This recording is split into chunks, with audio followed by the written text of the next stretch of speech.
what I see a lot of brands, I've seen a ton of brands make this mistake, is they grow too fast, too quick, because distribution's like, yeah, we can get you nationwide tomorrow. Let's do it. They do it, and then they just sit on the shelves because people don't have no clue what they are or what they're about. Perfect example is Puff Daddy and Mark Wahlberg had a water brand, and I bet you have no clue what that water brand was called. Never heard of it.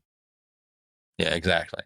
My point exactly. And they had at one point, I think they had about 13,000 employees that worked for that water brand. Just like we talk about the water brand that nobody knew about. When it comes to scaling, what key numbers should brands pay attention to? Like, how should they scale?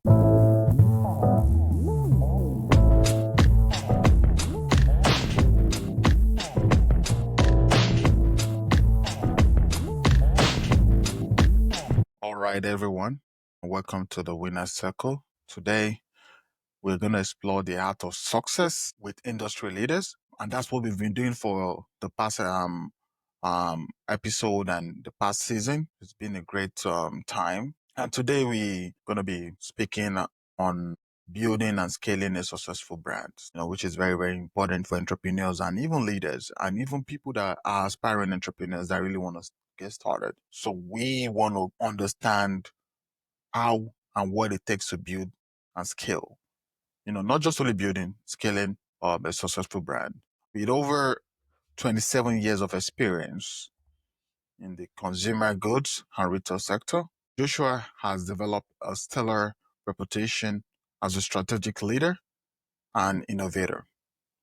He is the right person for this field, with his proven track record of helping brands navigating the challenges and success factors that differentiate startups from established players. So in our discussion today, we'll delve into the tactics that can elevate a brand from concept to market leader. So whether you are looking to launch a new venture or you want to enhance an existing brand reach, Josh's insights are sure to provide invaluable guidance. So I want you to get ready to take note as we welcome Joshua Sizemore to the Winner Circle. Welcome, Josh. Thanks, Jay, for having me. Appreciate it. All right, you're welcome. So, if I'm gonna ask, let's start with your story. How did you get into the world of consumer goods and retail? Was there a moment that inspired you? So in the beginning, it was just about, getting a job to, make money, start my career. And that was, I don't know, 26, 27 years ago in Florida, as an assistant manager at Abercrombie and Fitch, and so eager to move up and just to be the main guy. I just always wanted to be the main guy, and I didn't know what that meant really, but I just I wanted to be the leader, the boss, whatever. So I started as an assistant manager. I just worked my tail off to try to navigate the best way possible to move up in stature in my career. So going from assistant manager to store manager to district manager to regional manager, and so on and so forth. And so I'm originally from small town in Kentucky. So when I moved to Florida and started my career in retail, did that for, a year or so, and then moved to LA and then continued to work my way up. I landed my first big job was at Lacoste, and, ran the, retail outlets globally. It's a great gig, or had a great mentor and partner and boss at that company. And then I left that company and went to Shinola, and that's kind of where I lost kind of the passion for retail. It was a great brand. We built great product, some great stores, and but during that process, there was a lot of bureaucracy, a lot of political things that you just had to maneuver around, and kind of got burnt out. So from there is when I jumped into more consumer goods, FMCG, things like that, with the beverage. So the first one being Original New York Seltzer, which is this bankrupt brand, that was doing 400-500 million in the 90s, really ahead of their time with the natural sparkling soda. But then they went bankrupt, and so we we bought the brand and brought it back to life. And so I jumped in kind of head first, not knowing what to do. So I hired some great people in the beverage space to be my mentors as we built that thing back up. And it was great because people loved the brand so much, and retailers and distributors alike. So it's easy to get back into that space with the brand, which is not normal. So don't think that's a normal thing, which I found out later on when I started my water company. That's not normal, and it's actually much more difficult. But so we built that up I built that up, helped build that up for probably 13 or 14 months, and then handed it off to one of those folks that I brought on to continue to lead and build the company. And I stayed on the board, and we actually sold the brand in July of 22, which was cool. But I got the bug for like building and consumer goods, and from New York Seltzer, I actually moved back to Kentucky to start my own water brand. The story there is wild, But basically and essentially, I met this guy who owned this water source, this aquifer water source in Tazewell, Tennessee, and they had a bottling facility at the source, and I just couldn't believe it. The water was so good. And so I came to him in 24 hours, I created a business plan and the brand name and how I wanted to go to market and how much money we needed and everything, and brought this presentation to him, and he was in and his partners were in. So I moved from LA to Kentucky in about 6 days and just jumped all in with the water brand. And that was a grind, but it was fun, man. It was, we built it, it took 4 years. We got it up to almost 200 million and eventually sold it. But that time was crazy because I lived about 2.5 hours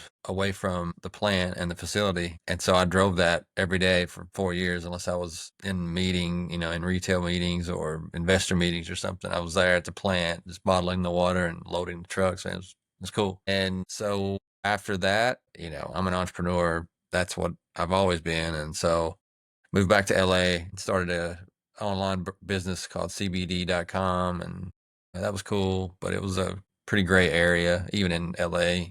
So we built that up for a couple of years, and then eventually sold that to Snoop Dogg and Martha Stewart's company, which is interesting. Wasn't a great deal for us though, but it was fun to build while it lasted. And then from there, I actually moved up to San Francisco. Became president for a huge franchise company, probably one of the biggest in the U.S.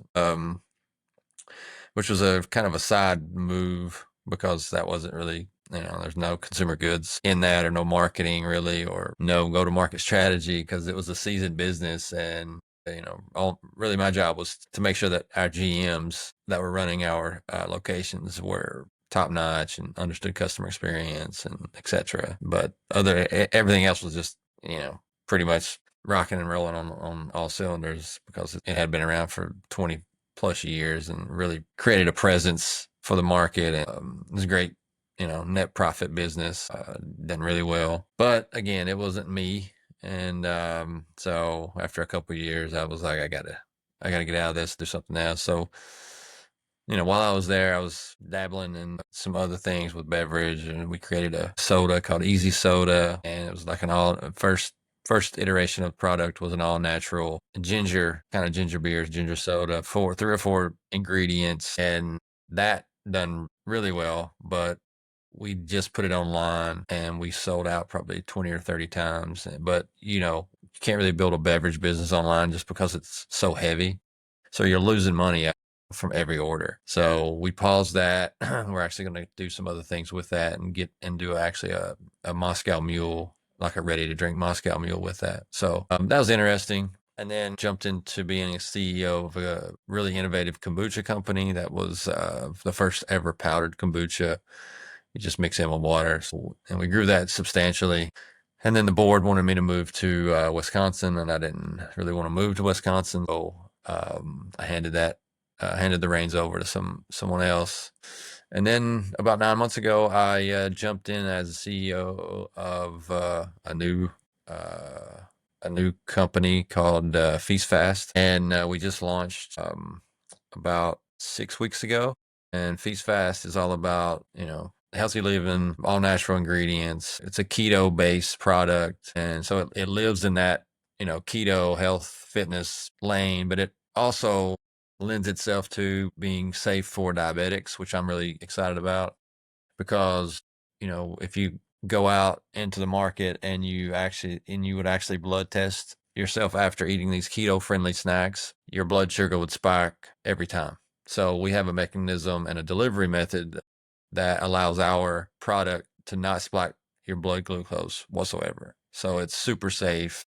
It's a safe product for people with diabetes. So Yes. we're super excited about how many people we're going to be able to help with the product, and yeah, it's going So, it's going good so hmm, far. it's a great story, a powerful story, and a story of showing that you're not just an entrepreneur, but a resilient entrepreneur. I'm sure you know today that storytelling is a big deal, especially in branding. If I'm going to ask a follow-up question, what does storytelling means to you, and how can it help brands Yeah, I to mean, define their personality? to your point, storytelling is essential, and it's got to be authentic, right? It's got to come from the depths of the brand, whether that's the founders or employee number one, or somebody that's been there through the trenches and went through the pains, the ups and downs. So if that person is telling the story, you're going to feel that, and it's going to be super authentic, and you're going to have an emotional connection to that. So I think it's one of the most important things you can do, and you're going to build trust much quicker with your audience and with your consumer. You got to have trust, and once you have trust from your consumers, then your brand can do different things. They can offer different products. They can do different iterations of certain products, and your customer. Hey, winners, as we continue our journey together today, I want to share something truly special with you. Over the years, I've had the privilege of coaching countless business owners, entrepreneurs, leaders, guiding them to achieve breakthrough results and unlocking their full potential. So I'm opening up just 4 slots for my monthly business coaching program. That's right, 4 slots. After being fully booked for the past 3 years, if you're ready to elevate your business with personalized guidance, proven strategy, and a supportive community, I'm here to help you navigate challenges, refine your vision, and achieve your goals. So if you're committed to taking your business to the next level, I want to hear from you. Reach out to me directly at jay at winnercirclewithj.com and discuss how we can work together to build the future your business deserves. So don't wait. This is your moment. Join Winner Circle and let's embark on this transformative journey towards success together. And now let's dive back into today's episode. Immediately and automatically. You don't have to tell the story again to them because they know the story and they believe it and they trust it. Now, looking at the fact that starting a brand can be hard. So, what are some common challenges that you think new brands face? Do you think they can overcome them? Yeah, I mean, entrepreneurship, whether it's a consumer goods product, service-based business, online business, whatever it may be, if you have a good product and your product. So what I see a lot of times is people wanting success too quickly, and them not sticking to the course and not continuing to build and to work on their product and to work on their company. Kind of set you back and not give you the right momentum that you need, because if you don't have the ability to, and the pain threshold, honestly, to endure that over time and time and time again, because being an entrepreneur, and building a business, it's a constant roller coaster. So there's ups and downs every second of the day. And if you don't have, kind of the mentality to make your ups and downs just be even across the board, there could be 25 ups and downs every day. And that's 25 downs that you have. So if you can't endure those, you're going to hang it up. You're not going to continue to move forward. right? And it's honestly it's hard. So going, after years and years, 3 or 4 or 5 years go by, and you're still going through those ups and downs. It's I understand why people kind of give it up and say, you know what, it's not working. It's not happening. But it's the ones that continue 5, 6, 7 years, whatever it may take. Those are the ones that become crazy big brands and become successful. Now, there's always one-offs that happen, that can happen faster, of course, but you can't have that mindset. You got to have the mindset of, okay, this is going to take me 10 years at least, and then just build and just go, build, move forward one step in front of the other every day, get a little bit better. And you're going to have a ton of setbacks and a ton of failures, but just keep pursuing what you want to pursue and build that business. And you'll eventually get there. You eventually get there. That's one of the reasons at Winner Circle we talk about failing forward. When you fail, you move forward. You don't move back. You keep working. And that's one of the reasons why we have great men like you to come on the show and actually talk about your story. How you start the journey and the impact, because a lot of people always see the CEO and have the dollars, I'm in the private jet, I'm in the Rolls Royce. When you talk about CEO, that's the mentality. A lot of people really don't understand that there's ups and downs. They feel like everything is smooth, you just command the shots. And that's the point. And that's why you're here, to help unravel the myth behind it. So Yeah, how is the it's day-to-day funny. life of a CEO? You just tell us. So CEO, it can be two things, right? It can be chief executive officer, and that's usually when you're CEO of a sustainable, successful business that's been around for a while, that's producing a ton of revenue, that has a ton of employees. But then there's the other CEO, which means chief everything officer.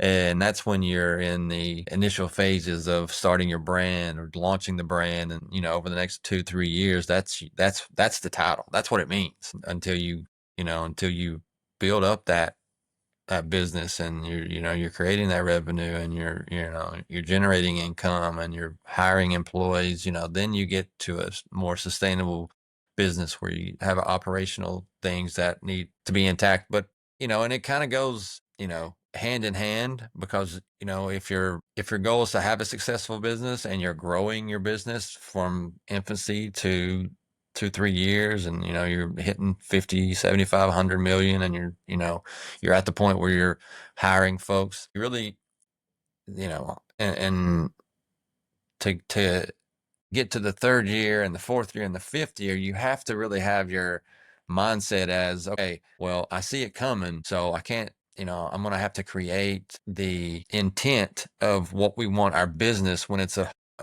much bigger business, what we want that to be, right? The culture, the employee experience, all those things. You still have to be thinking about those things, even though they're not happening at the moment. When your business gets to an inflection point, or to a certain point, you have to start thinking about those things. So they go hand in hand, but they mean two different things when you're at different parts of different cycles of the business, right? So I'm CEO, I'm chief everything officer. I've been CEO, chief executive officer. That's not right now, Mm-hmm.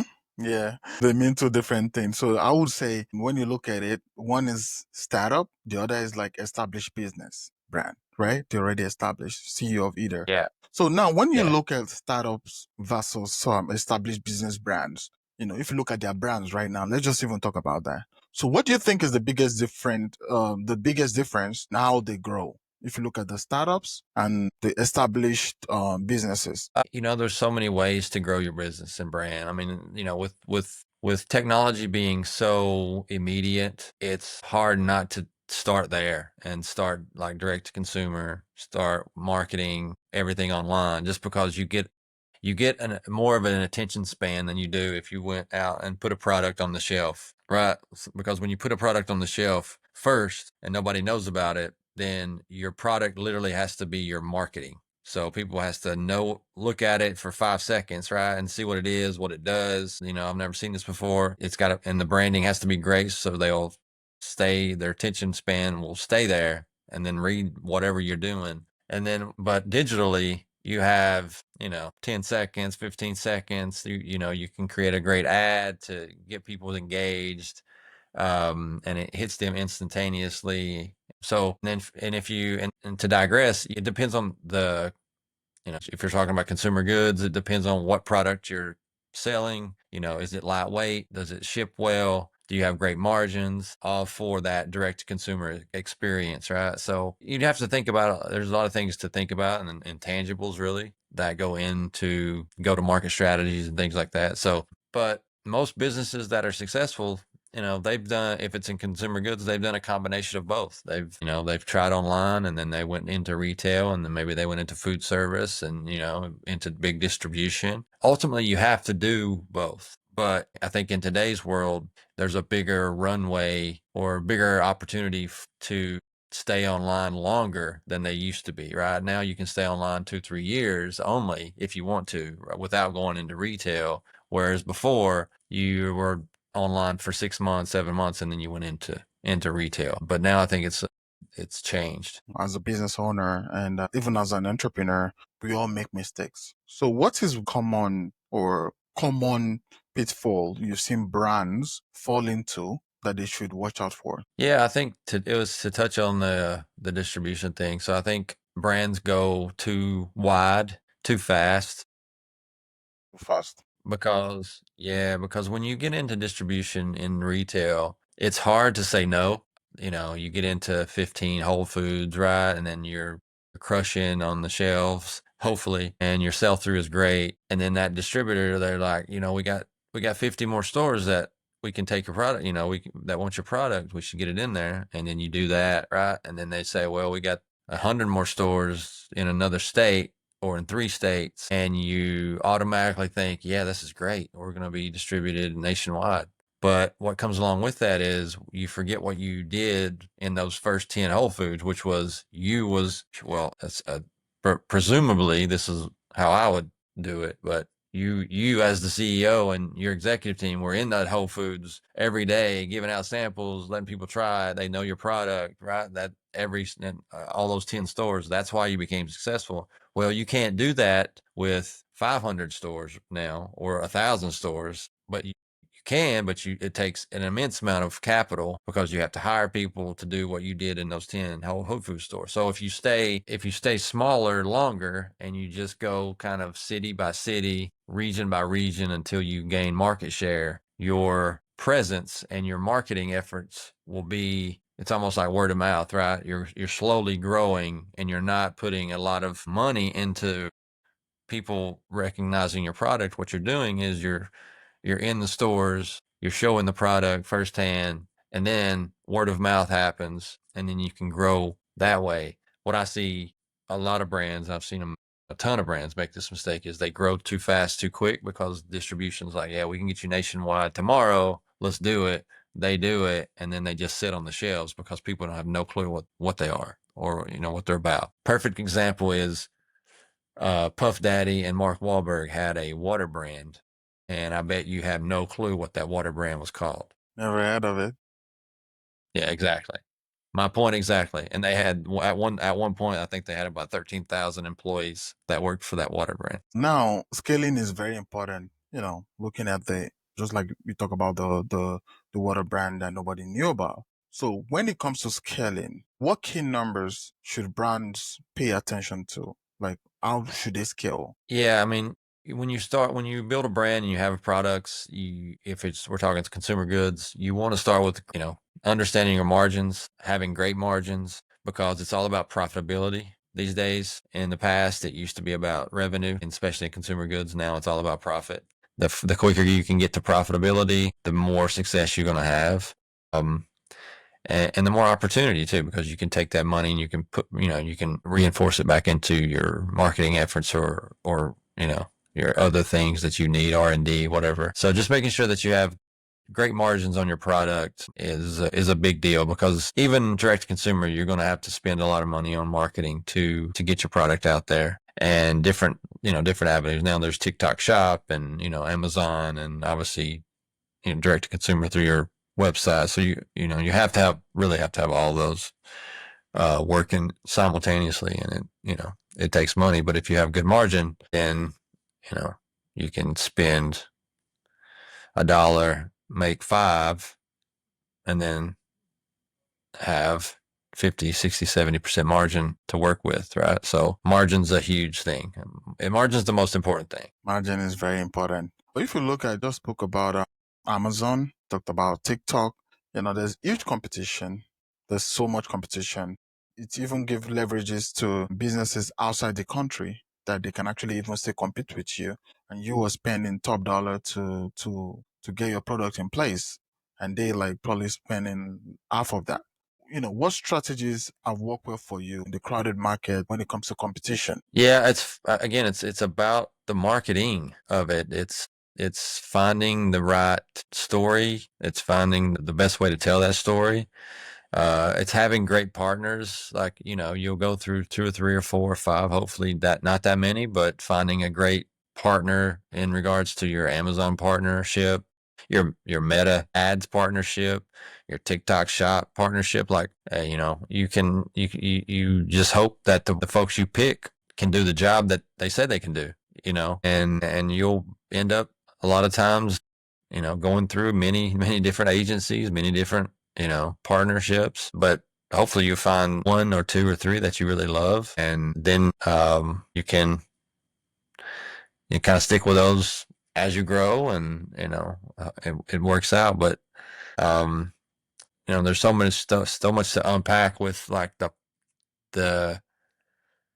the competition in the market, because they're doing the same things you're doing. So it's like, what makes your product stand out versus theirs? Well, it's got to work. It's got to do what you say it's got to going to do, right? So if our product doesn't spike blood sugar, then it can't spike your blood sugar. If our product is delicious, then it's got to be delicious. And those, so just the attributes, right? It's all natural. It's non-GMO. It's gluten free. Like all those things, everybody is going to have the same shit. So you just got to make yours stand out in the most authentic way possible, and eventually it'll kick in. It'll catch on. It'll do what you think it's going to do. But it takes time. Nothing's ever quick and easy, especially in this game. Nothing is ever quick and easy in this game. So how do you, as a veteran, as an entrepreneur, how do you gather and use customer feedback during product development? Because you want to see what customers are really thinking about the product. Do you have any memorable experiences along the line, different products you've created? Do you have anyone you want to share about and talk about? Whenever you create a product, I think you rely on your friends and family to give you honest feedback, right? Like you as a person that created the product, you think it's you think it's good, you think it's great. That's why you let people try it. And, so I think just relying on friends and family. I mean, there's always things and companies out there that you can, pay to do market tests and things like that. But once you've tried or asked, 30 or 40 of your friends and family, and they've all give you great positive feedback, and you trust those folks, then you got a good product, you know? Um, and then, once you're in market and you're looking maybe to do a different SKU or flavor or iteration of a product, then that's when you can like get a feel for, what your audience and your direct customers are looking for. You can ask them directly. They'll tell you sometimes, but getting that feedback is always good because you have an idea of like what they want next, and then just use that and utilize, their feedback if it's vast, right? Like, if you got 1 or 2 people, if you got 100,000 customers and only 40 or 50 are telling you they want a specific product, you really can't, you hear them, but you really can't listen to that. Yeah. You kind of gotta go with your gut and your instincts. But if you have 100,000 customers and 10,000 of them are telling you the same thing, well, you know what? You probably should listen. So different ways, different times. I don't really know of a product that has happened for me. We've usually had an internal dialogue and said, this is probably the best product, and then move forward with that. But initially, when creating a product, I think your friends and family are the best go-to folks. How about when you have some friends that really don't want you to feel bad, and they really just feel like, not to tell you as bad as it could be? What do you do in that area? Well, I mean, you just don't never know. I mean, if that's the only friends and family you have, then that's not a good circle. So, Mhm. Hello, listeners. I want to take a quick moment to share an incredible opportunity for anyone looking to take their businesses to the next level. So, if you're feeling stuck or overwhelmed by the challenges of running a business, most businesses need help right now to navigate out of all this mess, all this hula baloo. So, I'm going to recommend you to check out Point of View Consulting. They are based in New York City and they specialize in offering expert guidance tailored specifically to your needs. One of the things I like about them is their team. They have a lot of team members and they're dedicated to helping businesses of all sizes, whether you're small, whether you're medium, whether you're large. They will help you identify your strengths and weakness. They will also develop effective strategies. For my listeners, or for the listeners of the Winner Circle podcast, you can get 30% off your first consultation by using the code Winner Circle Podcast when you sign up. So whether you're a startup or you're an established company, Point of View Consulting, they offer personalized services that can help you align your objective with practical solutions. So if you're ready to unlock your business potential, you need to visit www.pointofviewconsultinginc.com and use the code Winner Circle Podcast for your special discount. So don't miss out on this chance to work with the industry expert who can provide the support you need to strive. So I'm just going to say it again. Go to www.pointofviewconsultinginc.com. When you get there, use the code Winner Circle Podcast. When you contact them, tell them Jay from Winner Circle Podcast sent you, and use the code Winner Circle Podcast for 30% off your first consultation. So take this step towards a success today. All right, see you next time. I mean, if you're creating a product and you're getting feedback from 50 people or 60 or 70, and most of them are friends and family. And I mean, I'm sure, they're all you may have one or two that's, it's not for them, which is fine. But if the overwhelming majority is like, yeah, that tastes great, or that's amazing, or, that idea is, whatever, wonderful. If 98, 99% of the people are saying that, then that's probably how 98 or 99% of the public is also going to feel. That's great. So, but how do you balance creativity and practicality Yeah, when it comes to branding? it's got to make sense, for the consumer, right? Like if you're creating a water brand, right, and you have great water, but do I use cans, or do I use plastic bottles, or do I use aluminum bottles? You have to take everything into consideration, from the environment to, is it a premium product? Because who is this going to be targeting? How much are we selling it for? Where are we selling it? Why are we selling it for this much? Is there a differentiator in the bottle or the packaging? Is there a give back component or a donation component to the brand, right? Like, is that going to have people buy the product? Like for Unify, when I created Unify, we did everything different.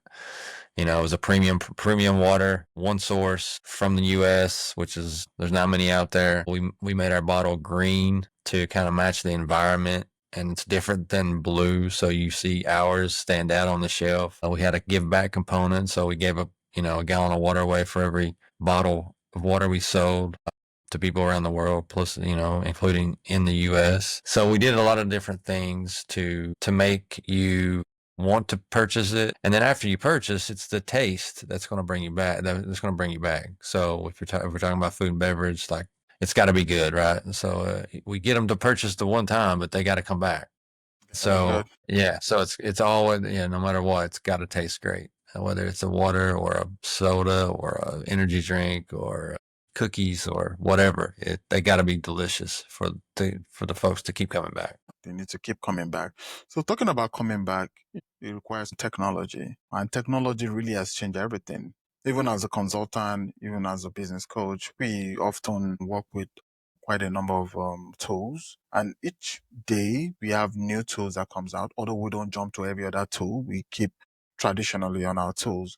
But sometimes we found out that the new tools coming out make the work easier for even some of our competitors. So now we know technology is changing day by day. If you look at the AI right now, the videos AI can produce last year is not the same level you can do today. Now is like very realistic, especially with the mic. They can literally can do anything, with right now with videos. It has changed everything how this thing works. So how have you seen it affect the way brands grow and also connect with customers, especially when it comes to CRM? The last episode, the person I interviewed earlier, he spoke about whereby your marketing platform would automatically look at a prospect and tell you this prospect is actually a great fit for what you're trying to sell. It goes into the data and tell you know what, this don't waste your time with this person. Now technology is out of the out of the roof. Uh,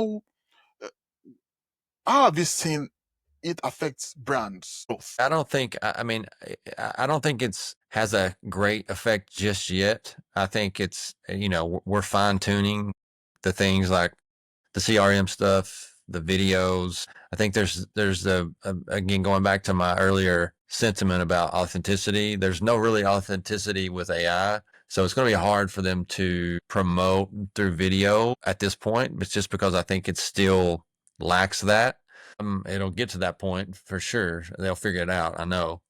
But there's a ton of services out there now that they'll you put your website name in and it goes to your product page and the AI can create it and they'll put out ads based on and those get a lot of traction because they can put so many ads out there because it's AI. And if you're running Meta and you got 25 ads running and then you got this AI platform that created 1,000 ads for you and put it out there, put 1,000 ads out, they're gonna get some traction. They're gonna get some sales for you for sure. But you just don't want to be known for that AI that AI brand, right? I think that's what it's going to come down to because you still ultimately have to be in retail and have to be in that space eventually, and you got to sell through. You're not going to have AI helping you sell through on the shelves. So there's a balance, and I think it's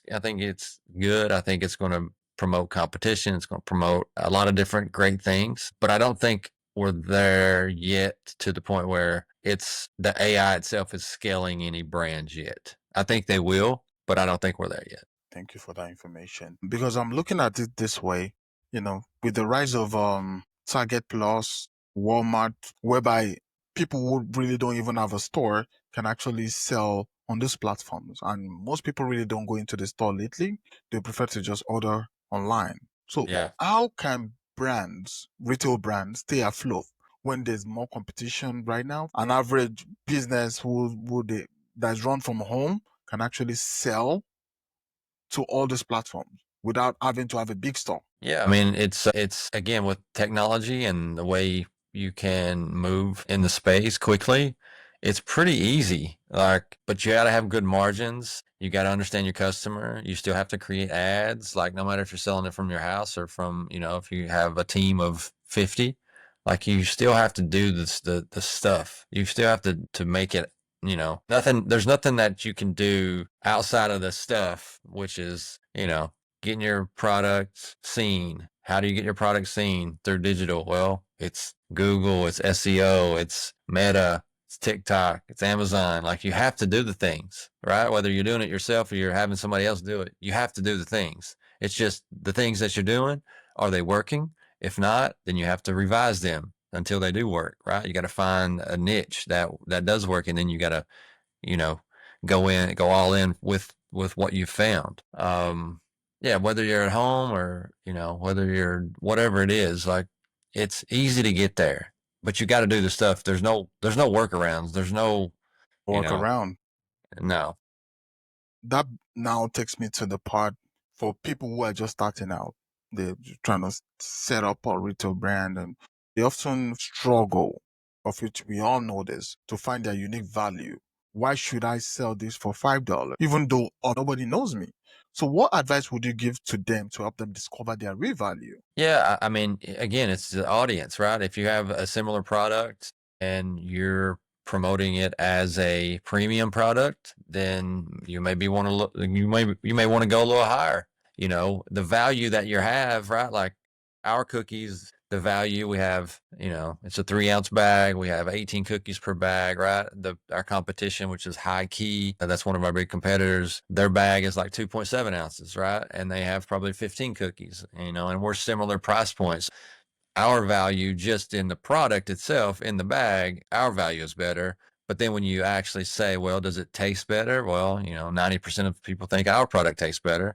So that's another value add, right? Does it work? Well, if you test your blood sugar after you eat a High Key cookie, and then you test your blood sugar after you eat a Feast Fast cookie, you're going to see the Feast Fast doesn't raise your blood sugar and the High Key cookie did. So that's third value that we have. So technically we could raise our price and our value would still be greater than the lower price other competition.